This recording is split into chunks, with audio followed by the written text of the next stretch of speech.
Hi, welcome back to Trades and Trends. I am your host, Kyle. Today's date is August 27th, 2024. It is a Tuesday afternoon, and I cannot wait for Nvidia's earnings that come out tomorrow with an expected move of about 10%. This may very well be what makes or breaks the performance of Nvidia stock for the next 2 or 3 months. Now, I think really all they need here is pretty good outlook, even if they don't quite meet or beat expectations on their earnings and their revenue.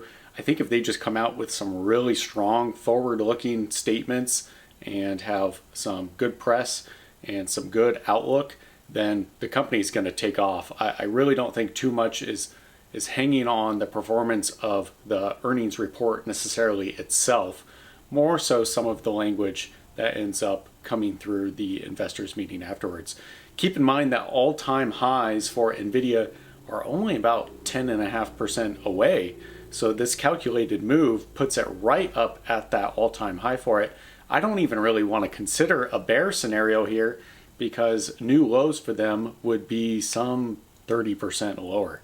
Bitcoin is down over 7.5% today in a unexpected move back downwards, though I am not expecting it to make any all-time highs here anytime soon. I would much rather see it in the mid to low 40s, maybe mid to high 30s.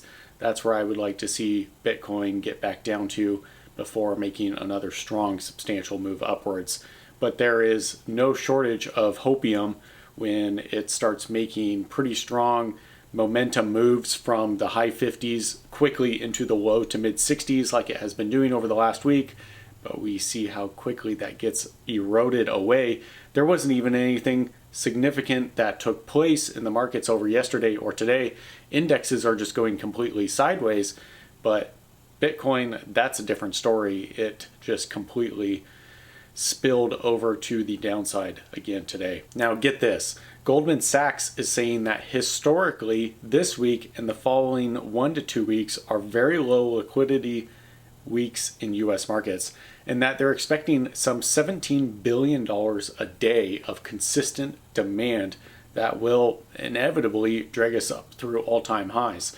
Now the S&P 500 is only 0.85% from all-time highs. That's right, 0.85%.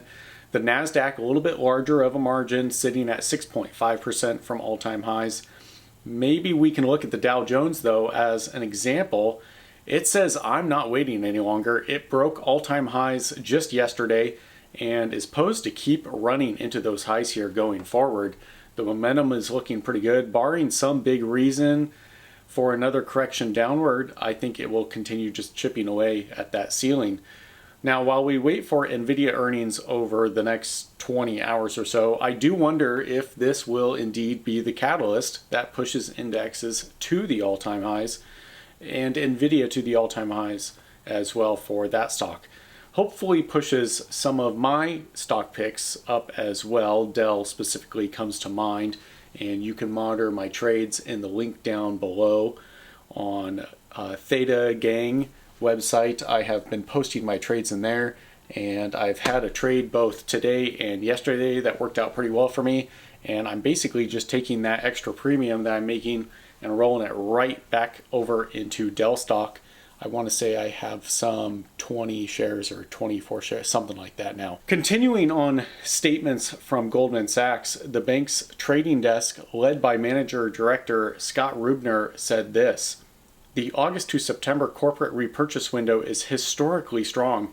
The 2-month period is the second best of the year with 20.7% of executions. Goldman Sachs corporate buyback estimates $1.5 trillion worth of authorizations and $960 billion worth," Rubner explained.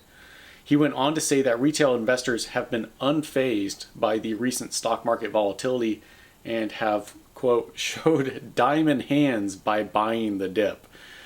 The pain trade for equities right now, though, is higher.